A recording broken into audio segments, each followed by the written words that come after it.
Olá pessoal, tudo bem? Tudo bem, pessoal? Bom, a gente vai hoje fazer aqui uma aula, né, sobre não conformidades em laboratórios de análises clínicas, tá? Pegando aí o último assunto para a segunda EVA da nossa disciplina de controle de qualidade em análises clínicas. Tá? É uma análise sobre o que fazer com não conformidades que acontecem dentro do laboratório de análises clínicas ou até fora do laboratório, né? Não conformidades relacionadas com o ambiente das análises clínicas. Então vamos dar uma olhada nesse ponto aí, que vai ser algo bem legal. Deixa eu compartilhar com vocês aqui o slide.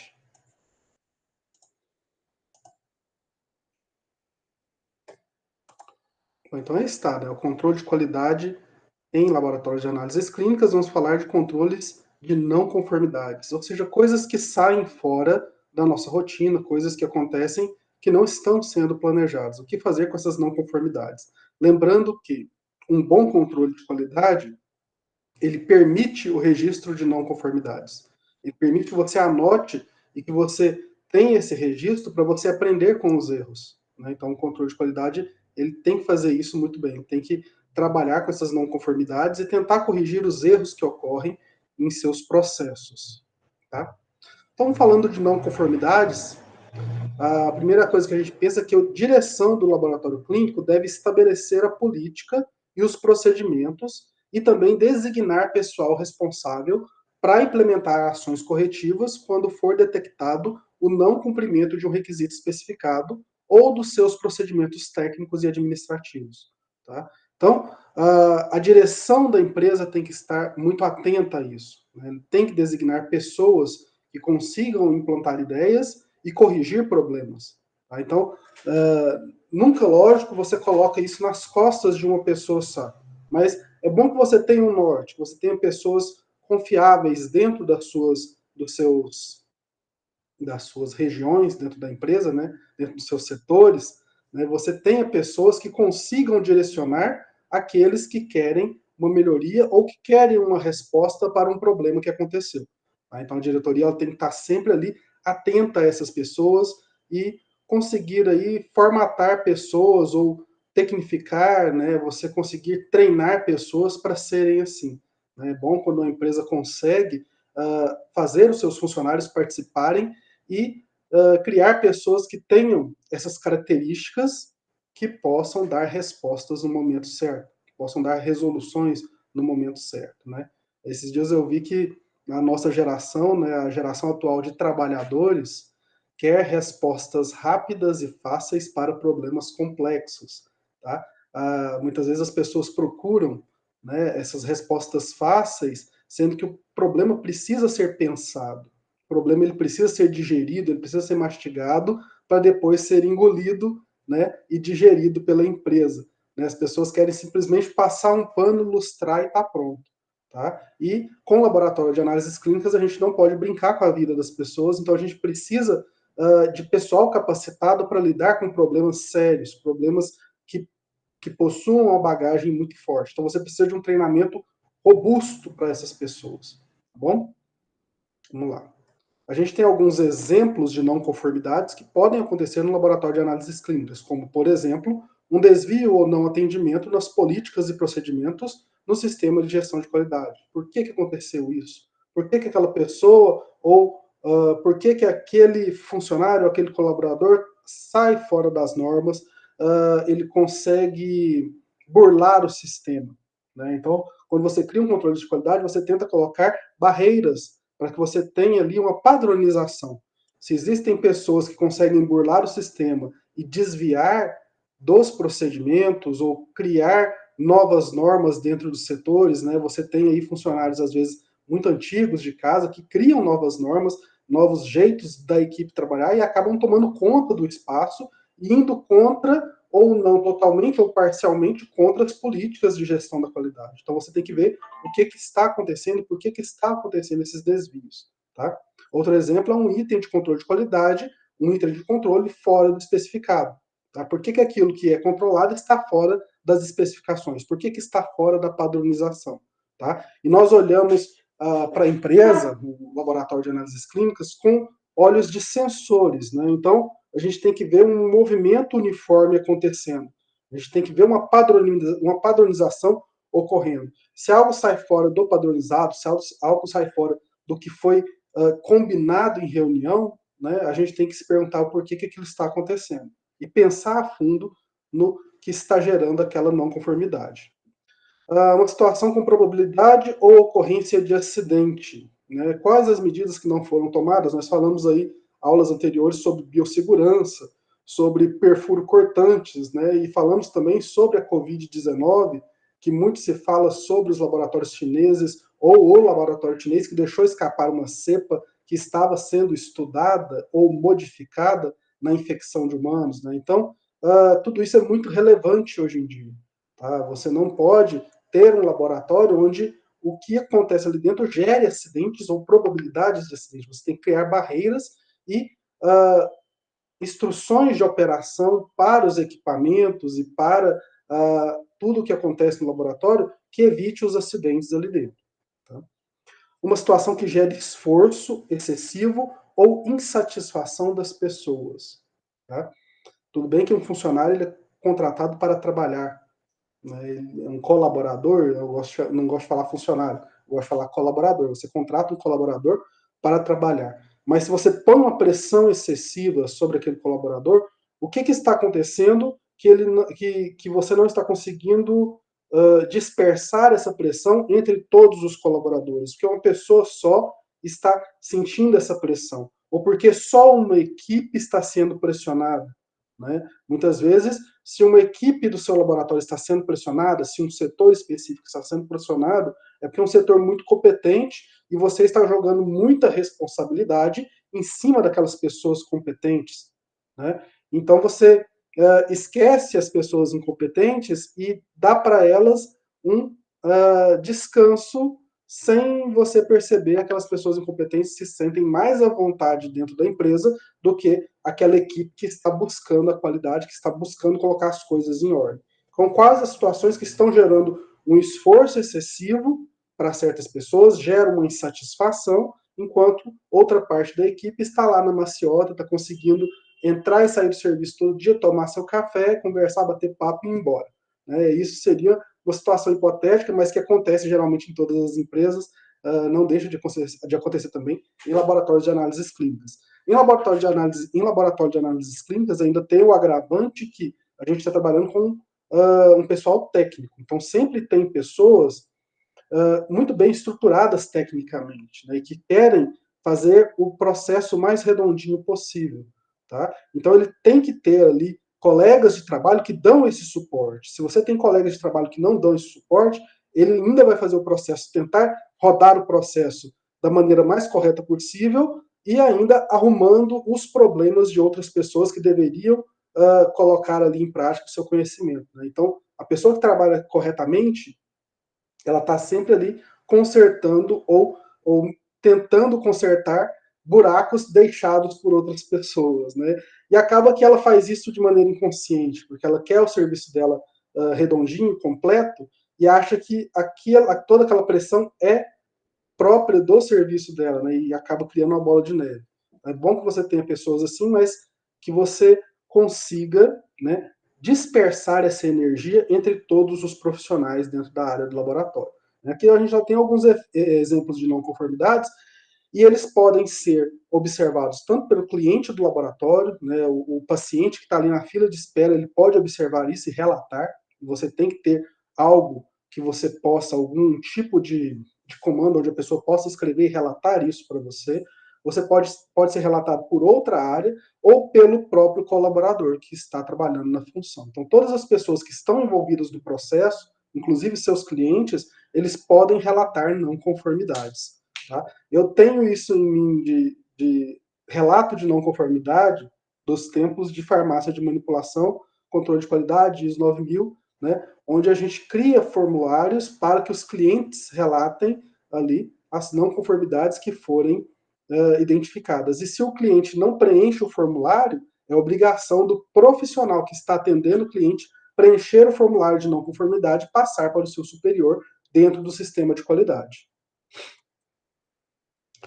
Outros exemplos, uma ocorrência que onere os custos do processo, algo que aumente os preços ou que gere algum tipo de desperdício, falhas ou defeitos que se repetem em máquinas e equipamentos, né, aqueles probleminhas que acontecem todo dia, né? Todo dia, antes de ligar esse computador, eu tenho que dar 3 tapas, virar a cabeça para baixo, rodar uma ventoinha, para que depois ele ligue. Então, aquela coisa que vira rotina, tá? No primeiro momento você acha que é um defeito, mas como está funcionando, você mantém aquilo. Tá? Então é sempre bom você relatar logo que observar o defeito e não fazer o defeito entrar na rotina do laboratório ou da empresa do que você trabalha. Dificuldades para execução de tarefas, reclamações de clientes também viram não conformidades, impossibilidade de manutenção dos 5 censos ou 5S nas áreas, né? A gente falou sobre 5S nas primeiras aulas, né, que é uma das ferramentas da qualidade, e possibilidades de interação com o meio ambiente de forma a impactá-lo, tá? Né, principalmente o plano de gerenciamento de resíduos de saúde, né, você deixar a contaminação acontecer ou despejar amostras contaminadas no meio ambiente ou que isso leve a uma contaminação de um leito fluvial ou de algo do tipo. Então você tem que estar sempre atento para os lixos que estão sendo gerados. Na aula de resíduos de serviço de saúde a gente fala bastante sobre isso. E para trabalhar com não conformidades, você, além de receber as não conformidades, você tem que criar um sistema que seja passivo para receber essas não conformidades, que ele consiga receber essas não conformidades de maneira adequada, tá? Você tem que ter também um sistema que analise as não conformidades. E isso também tem que ser registrado. Tantas não conformidades foram analisadas no mês de outubro de 2021. Tantas foram resolvidas, tantas não foram resolvidas, e os motivos das resoluções e das não resoluções. Tá? Tudo isso faz parte do sistema de controle de qualidade. Então, a grande maioria dos funcionários do laboratório clínico realiza aí tarefas rotineiras e repetitivas, tá? Executando suas atividades em cumprimento a instruções de trabalho. Então, nós temos aí os POPs, que são os procedimentos operacionais padrão, que falam da grande rotina. Tá? Mas para realizar uma tarefa específica, você tem as ITs, que são as instruções de trabalho que destrincham ou demonstram o que acontece ali na prática do dia a dia do funcionário. Tá? Se o profissional da limpeza não aparece para trabalhar, você tem que ter uma instrução de trabalho para a pessoa substituta entender o que ele faz. Algo assim que a pessoa leia rápido, entenda como funciona o serviço e que faça a função da mesma maneira. Tá? Então, ao surgir uma ocorrência não prevista, ela deve ser detectada, tratada adequadamente e depois eliminada. Né? As não conformidades, por mais difíceis que pareçam, elas precisam ser eliminadas das rotinas do laboratório clínico. Tá? Existem aí várias formas de se identificar e solucionar uma não conformidade, tendo a mais frequente o MASP, que é uma metodologia de análise de solução de problemas. Né? As etapas do MASP são, e aí a gente vai detalhar cada uma dessas etapas agora. Tá? A primeira delas é identificar a não conformidade, definir claramente a não conformidade e reconhecer a importância dessa não conformidade. Tá?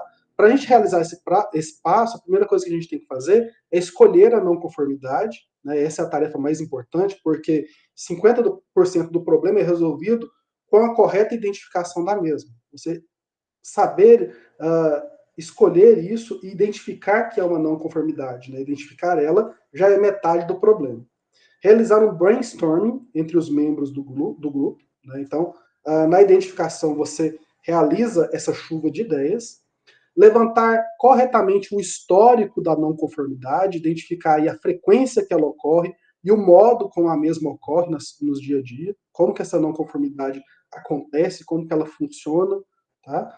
Mostrar as perdas atuais e ganhos, utilizando aí um histograma, por exemplo, para mostrar aí o que você perde tendo essa não conformidade e o que você ganha mantendo a não conformidade. Porque se ela ocorre é porque alguma coisa está funcionando para que ela ocorra. Tá? Então você tem que colocar ali na balança e mostrar que as perdas são bem maiores que os ganhos. Os ganhos muitas vezes são de funcionário que não realiza a tarefa, ganha tempo na rotina, ou ganha uns minutinhos de folga, sai alguns segundos mais cedo, ou que algo que não é resolvido. Acaba que o ganho ele é ilusório, tá? E não reflete realmente num ganho econômico. Tá? Então você tem que levantar aí e mostrar quais são as perdas e os ganhos de se manter essa não conformidade. Fazer uma análise pelo gráfico de Pareto e matriz Guth, priorizando temas e estabelecendo metas numéricas viáveis. Nessa tarefa, deve-se buscar somente os resultados indesejáveis, aquilo que você quer eliminar da não conformidade. Depois você tem que nomear uma pessoa responsável ou um grupo responsável e o líder, propondo aí uma data limite para ter a não conformidade solucionada. Né? Então você faz nessa primeira etapa aí de identificação da não conformidade, o final dela é nomear alguém, ou seja, dar nome aos bois, alguém que vai resolver aquele problema. Tá? Segundo ponto, né, e a gente faz o MASP tendo em vista o PDCA, né, que é o planejamento, né, a ação e tudo mais do sistema PDCA. Então, a parte de planejamento ainda está em identificar a não conformidade. Dentro da parte de planejamento, ainda temos a observar ou investigar as características específicas da não conformidade com uma visão ampla e sob vários pontos de vista. Tá? Nessa segunda etapa, tem também pontos específicos que a gente possa investigar. Né? Dentro dela, a gente pode descobrir, por exemplo, quais as características, através de coletas de dados, né? O problema deve ser observado sobre vários pontos de vista. Né? O tempo que ele ocorre, o local, o tipo, o sintoma e o indivíduo. Lembre-se sempre, a gente sempre coloca o indivíduo como a última parte da observação do problema. Porque se você pega a maneira comum ou brasileira de se fazer as coisas, se você tem um problema, a maioria das vezes você demite aquele funcionário e coloca outro no local. Só que você tem todas as situações do processo que geram o problema. Então, se você muda a pessoa, o problema continua. Né? Você não resolveu o problema, você mudou a pessoa. Então, para você observar o problema, você tem que investigar as características, tá? E aí você tem que olhar isso sobre vários pontos de vista. O tempo que ela ocorre, quanto tempo isso ocorre, qual é o local da empresa que ela ocorre, o tipo de problema, o sintoma que ela gera e quem é o indivíduo no final. Né? Para você entender o problema como completo. Tá? Depois você vai coletar opiniões, né? E vai utilizar ferramentas como brainstorming, gráfico de causa e efeito, gráfico de Pareto, perguntas do ciclo W2H, que nós vimos também nas ferramentas da qualidade, o que, quem, quando, onde, por que e como, para coletar os dados o máximo possível, para você observar o problema. Depois você vai descobrir quais são as características do problema através da observação no local. Como que aquele ambiente funciona, tá? Como aquele ambiente funciona comigo, como ele funciona sem eu estar perto, né? Câmera de segurança, você observa a rotina dos trabalhadores, como que ocorre ali dentro, tá? Então essa é a parte de observação. Depois você organiza um cronograma, né, para referência e atualiza ali cada etapa do processo. Né, vê ali onde está ocorrendo os problemas. Estima um orçamento, que para toda empresa a gente precisa levantar custos e define no final uma meta que vai ser atingida. Essas etapas, esses detalhes, todas na parte de observação, né, para a gente tentar entender o problema na parte de planejamento. Isso é planejar, né, a gente tentar entender o problema. Aqui tem mais etapas, né, da análise de não conformidade. A próxima etapa é a etapa de análise, ou analisar o problema. Tá? E aí, na parte de análise, você vai descobrir as causas fundamentais que geraram a não conformidade. Dentro da análise, você vai definir as causas influentes. Né? Para isso, você utiliza o brainstorming, para colher o máximo, o maior número possível de causas, a fim de construir o diagrama de causa e efeito ali das causas influentes do problema, da não conformidade. Escolher depois as causas mais prováveis, baseando-se nas informações colhidas na etapa de observação, né, a parte de análise. Fazer uma verificação de hipóteses, confrontando dados, opiniões. Você pode utilizar o diagrama de Pareto para priorizar, o histograma para avaliar a dispersão e gráficos para verificar a evolução desse problema, dessa não conformidade, né? Fazer um teste de consistência da causa fundamental, verificar a possibilidade de correção. Se for impossível fazer isso, pode ser que a causa determinada ainda não seja a causa fundamental, mas um efeito da causa. Então você pode estar correndo ainda atrás do efeito e ainda não achou a causa real da não conformidade. Tá? Bom, em decorrência disso, deve transformar a causa num novo problema e voltar ao início do fluxo do processo. Né? Então, se você detectou que aquele problema que você está correndo atrás, na verdade, é uma causa e não é um sintoma, né? E não uma causa do problema, né? Você tem que detectar a causa novamente e começar de novo as etapas. Tá? Próxima etapa é o planejamento da ação, ou planejar a ação, plena ainda. A gente está na parte P ainda do PDCA. Né? Ou seja, encontrar a solução, fazer o plano de ação para aplicar as ações corretivas. Depois você faz todo esse trabalho de detalhamento, de observação, você vai para planejamento da ação. E aí, com mais dados, você consegue planejar uma ação mais robusta. Né? Você consegue elaborar a estratégia da ação, e aí você se certifica de que as ações serão tomadas sobre as causas fundamentais e não sobre os seus efeitos. Tá?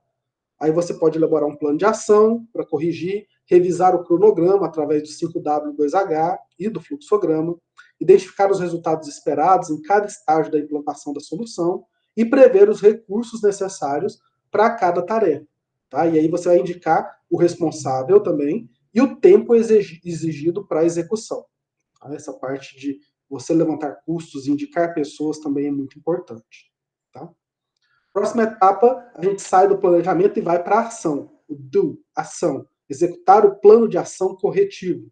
Tá? Nessa primeira parte, você tem que primeiro divulgar o plano para todos os envolvidos na solução. Então, se você tem uma solução, todos aqueles que vão fazer parte dela têm que estar cientes da solução. Apresentar claramente as tarefas e a razão de cada uma dessas tarefas. Não adianta você falar, a partir de hoje você vai fazer isso. Tá, mas o funcionário tem que entender, o colaborador tem que entender por que ele vai fazer isso, né, e por que ele está mudando o seu modo de trabalhar. Certificar, então, que todos entenderam e que todos concordaram com as medidas propostas. Né? Nessa parte aqui, você tem que fazer treinamento, tem que expor a ação, tá? E fazer todos assinar um documento de que estão cientes dessa mudança. E aí, a partir daí, você executa a ação, registrando os resultados bons, os resultados ruins e a data que foram tomados esses dados, né? Como você colheu esses dados dentro da empresa. Tá? Então, a parte de ação é essa. A partir daí, você vai verificar, fazer o check, né? A checagem para conferir se a ação corretiva foi efetiva. Tá? E aí, nessa parte, você vai comparar os resultados utilizando os dados coletados antes e depois a ação de correção, para verificar a efetividade da ação e o grau de redução dos resultados indesejáveis. Tá? Você faz também uma listagem de efeitos secundários que ocorreram com essas mudanças, verifica a continuidade ou não do problema, vê se o problema continua, se ele realmente foi expurgado da rotina do laboratório. Se os efeitos continuarem a ocorrer, significa que a solução apresentada foi falha, né, ou que ocorreu alguma falha na execução. Verificar se a correção foi efetiva, se a solução foi falha e retornar à etapa de observação, caso ela tenha sido falha. Tá? Próxima etapa, padronizar. Action, parte de ação. Então, a gente vê a parte de planejamento, de execução, checagem e ação. Implementar a ação e prevenir o reaparecimento da não conformidade. Então, você vai estabelecer um novo procedimento operacional ou rever o antigo pelo plano de ação. Aqui é bom você fazer as perguntas do 5W2H. Incorporar sempre que possível um mecanismo foolproof, ou seja, a prova de falhas, né? Existe aí a sigla em inglês, né, que é muito utilizada no jargão do controle de qualidade, o foolproof, ou prova de falhas. Fazer a comunicação de modo a evitar possíveis confusões, a comunicação tem que ser mais clara possível, estabelecer a data de início da nova sistemática e quais as áreas afetadas para que a aplicação da padronização ocorra em todos os locais necessários. Isso fazendo ao mesmo tempo e por todos os envolvidos de todas as áreas. Tá? Você tem que também efetuar a educação, o treinamento, certificando de que todos os funcionários estão aptos a executar as instruções de trabalho. Tá? No final, fazer um acompanhamento periódico da utilização da padronização. Né? Acompanhar o processo para ver se ele realmente está acontecendo normalmente é sempre bom. Ainda na parte de ação, a gente tem a parte de conclusão, né? Ou para você concluir o problema. Tá? Parte de action, a parte final é conclusão. Então você vai recapitular todo o processo de solução, visando aí um trabalho futuro. Né? Relacionar os problemas que estão remanescentes, também os resultados acima do esperado, né? São indicadores importantes para aumentar a eficácia aí de futuros trabalhos que você venha fazer. Reavaliar itens pendentes, organizando esses itens para uma futura aplicação de um novo MASP. Analisar as etapas executadas do MASP, né? E aí você tem que seguir aí os seguintes aspectos, né, quando você vai analisar as etapas do MASP. Ver o cronograma, como ele ocorreu, se houve atraso, né, se houve atraso no cronograma, ou prazos folgados demais, quais foram os motivos. Tá? Muitas vezes você poderia ter implantado a ação antes, mas você deu um cronograma muito largo, né, e folga para as pessoas, e eles postergaram muito isso, e acabou não dando tão certo por conta de prazos. Tá?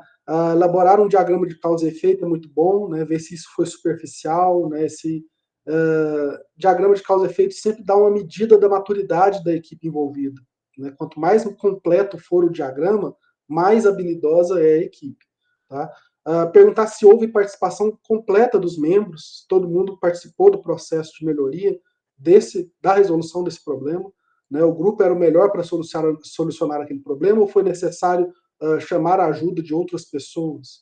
Tá? As reuniões foram produtivas, o que poderia ser melhorado? Tá? Ver também dentro das reuniões se elas ocorreram sem problemas, se houve falta de pessoal, se houve briga, se houve imposição de ideia. Né? Dentro da avaliação final da conclusão, sempre bom fazer essa autoanálise. Né? Ver se o grupo ganhou conhecimento, se o grupo melhorou a técnica de solução de problemas, ou se usou todas as técnicas, ou se deixou alguma para lá, né? Às vezes a gente entra com tanta técnica para ser resolvida, né? Com tanta solução, né? Que acaba que a gente dá a solução e acaba que não usa outra e esquece de avaliar por que não usou aquela ideia. Tá? Então deve-se refletir cuidadosamente sobre as próprias atividades de solução de problemas na parte de conclusão. Né? Então, como todas as etapas, né, foram apresentadas aí de forma sequencial, é importante que seja obedecida cada etapa ou cada tarefa citada. Tá? Quando a gente faz isso, existe uma maior possibilidade de que a não conformidade tenha sua causa corretamente identificada, bloqueada e corrigida. E aí a gente faz uma boa análise de não conformidade. Tá? Dentro do controle de não conformidades, né, a gente pode pegar pontos específicos para o laboratório de análises clínicas. É o que a gente falou aqui, que eu sempre falo aqui, a gente pode usar esse conhecimento para várias outras empresas. Né? Não conformidade acontece em todo local que a gente trabalha. Tá? Mas exames não conformes é algo exclusivo de laboratório de análises clínicas. Então, identificação de exames não conformes e de problemas com a gestão da qualidade ou com atividades ligadas aos exames pode ocorrer em diversos locais em diversas situações. Entre eles incluem controle interno ou externo da qualidade, a gente vai ver sobre isso na terceira VA, vai falar bastante sobre controle interno e controle externo, verificação da calibração dos equipamentos ou dos instrumentos, verificação de materiais de consumo, verificação de relatórios e certificados, análises críticas pela direção do laboratório clínico, auditorias internas e externas e reclamações dos pacientes ou reclamações dos clientes. Se não for comprovado que os exames não conformes podem voltar a ocorrer ou que existem dúvidas a respeito do cumprimento das próprias normas ou procedimentos especificados pelo laboratório, o processo de ações corretivas e preventivas deve ser acionado. Se você vê que não tem como mesmo resolver aquele problema com relação a exame não conforme, você levanta o processo de ações corretivas que a gente falou anteriormente. Tá? Outro ponto importante para você manter funcionando bem um sistema de controle de qualidade são a realização de auditorias internas. Então, o laboratório deve, periodicamente, de acordo com programação e procedimentos pré-determinados, conduzir aí auditorias internas de sua atividade. isso verificando se as especificações do sistema de gestão da qualidade estão sendo realmente cumpridas. Tá? Essas auditorias, tanto administrativas quanto técnicas, devem ser realizadas em intervalos definidos. Tá? Devem atender, então, aos seguintes requisitos. Vamos lá, os requisitos para auditorias internas. Né? Auditorias internas seriam uma autoavaliação do seu sistema, você verificar os seus próprios problemas. Então, o programa de auditoria interna deve ser dirigido a todos os elementos do sistema de gestão da qualidade, inclusive as atividades de ensaio. Muitas vezes as pessoas acham que no laboratório não gera problema. Né? A gente tem essa característica de que a maior parte dos problemas em laboratórios de análises clínicas está na parte pré-analítica e deixa o pessoal do laboratório um pouco mais confortável. Não, a auditoria interna tem que ser para todo mundo, inclusive para os ensaios, inclusive para a diretoria do laboratório. Tá? Então, o planejamento e a organização das auditorias está a cargo do gerente da qualidade, como for exigido pelo programa e solicitado aí pela gerência do laboratório. Essas auditorias devem ser realizadas por pessoal treinado e qualificado sempre que houver recursos, independentemente da atividade sob auditoria. Tá? Essa não poderá ser feita pelo próprio pessoal envolvido na atividade, exceto onde for necessário e quando puder demonstrar a eficácia da auditoria realizada. Não é bom a pessoa auditar seu próprio negócio. Ela vai encobrir seus erros para não mostrar ali para os outros ou para a direção. A auditoria interna deve tratar detalhadamente de cada um dos procedimentos da qualidade, dando ênfase às áreas de importância crítica na realização dos exames. Quando o resultado da auditoria deixar dúvidas quanto à eficácia das operações, ou a precisão ou a validade dos resultados dos ensaios, o laboratório deve, em tempo, tomar ações corretivas e notificar imediatamente os clientes cujo serviço possa ter sido afetado. Né? Então, você tem que notificar os clientes se você não conseguir comprovar a eficácia ou a reposição da eficácia nas suas operações. Quando forem observadas deficiências e oportunidades de melhoria da qualidade, o laboratório clínico deve iniciar a ação corretiva ou preventiva, que deve ser documentada e ter prazo de implantação determinado. A gerência do laboratório deve garantir que essas ações sejam executadas num prazo adequado e previamente combinado com todos. Né? Prazos devem ser sempre bem seguidos. Bom, a gente levanta não conformidades, e quando fala de não conformidades, a gente tem que levantar também quais são os riscos de ocorrerem não conformidades. A gente já falou um pouquinho sobre variáveis nessa segunda VA, variáveis analíticas que podem e devem, né, elas devem ser monitoradas, né, toda vez que ocorrem. Então a gente fala aqui de alguns riscos pré-analíticos, riscos analíticos e riscos pós-analíticos que podem ocorrer. Dentro dos riscos pré-analíticos, nós temos na requisição médica alguns problemas que podem acontecer, como por exemplo o teste é inapropriado, a solicitação não é elegível, a identificação do paciente está errada, recomendações não especificadas pelo médico, perda da requisição e ou do registro e informações incorretas sobre o paciente, como idade, sexo, doenças e tratamentos. Todos esses podem acontecer, né, dentro da requisição médica. Tá? Na hora da coleta da amostra, pode ser o tubo incorreto, a identificação incorreta da amostra, volume da amostra inadequado, amostra inválida, por exemplo, a amostra teve um embolizado, teve uma quebra de hemácias, coleta em momento errado, como por exemplo, teste oral de tolerância à glicose, condições inapropriadas de transporte e armazenamento, que podem gerar riscos pré-analíticos, amostra enviada para o setor errado ou solicitação médica perdida ou mal manipulada pelo técnico que a recebeu. Dentro dos riscos analíticos, né, a gente tem as operações empregadas para a realização de exames, onde são frequentes as não conformidades, são elas o desempenho técnico dos testes laboratoriais, o comportamento de instrumentos, de métodos, de padrões e de reagentes, o cálculo dos valores e das quantidades medidas e o controle interno e externo de qualidade são os maiores riscos analíticos que nós temos. E por último, riscos pós-analíticos. Né? As etapas iniciadas após a execução do exame também apresentam várias situações de erro potencial, tá? Como a consistência dos resultados, a digitação dos resultados, a transmissão dos resultados para o médico requisitante e a entrega do laudo para o paciente. Podem, em todas essas etapas, ocorrer riscos de perda de controle, né, e formação de não conformidades. Bom, o sucesso da qualidade, então, depende da decisão a favor da sua utilização, do início do processo e esclarecer as seguintes dúvidas, né, que é sempre muito importante para que a gente tenha sucesso na análise de não conformidades. Quem participa do processo, quais são as atribuições de cada participante, como que a gente organiza a participação dessa pessoa dentro do processo de qualidade, perguntar se existe uma receita para formular o controle de qualidade e quando ele deve ser formulado, né? Então, você criar estratégias para que a equipe seja, que ela tenha responsabilidades e seja proativa dentro do processo de controle de qualidade. Tá? Quem deve coordenar o processo, nomear pessoas que tenham responsabilidade com o processo, que saibam conduzir o processo e que te deem respostas coerentes do processo. Quanto tempo é preciso para instalar o controle de qualidade? A direção sempre pergunta isso, né, o prazo e o custo envolvido, né, qual é o apoio gerencial e financeiro necessário para implantar tal solução, né, e quais as informações que são necessárias, o que a gente tem que levantar para que esse controle funcione bem. Bom, é isso, pessoal. Espero que tenha sido muito produtivo para vocês, do jeito que foi para mim fazer essa aula. Não conformidades estão aí, elas devem ser observadas, devem ser tratadas, tá?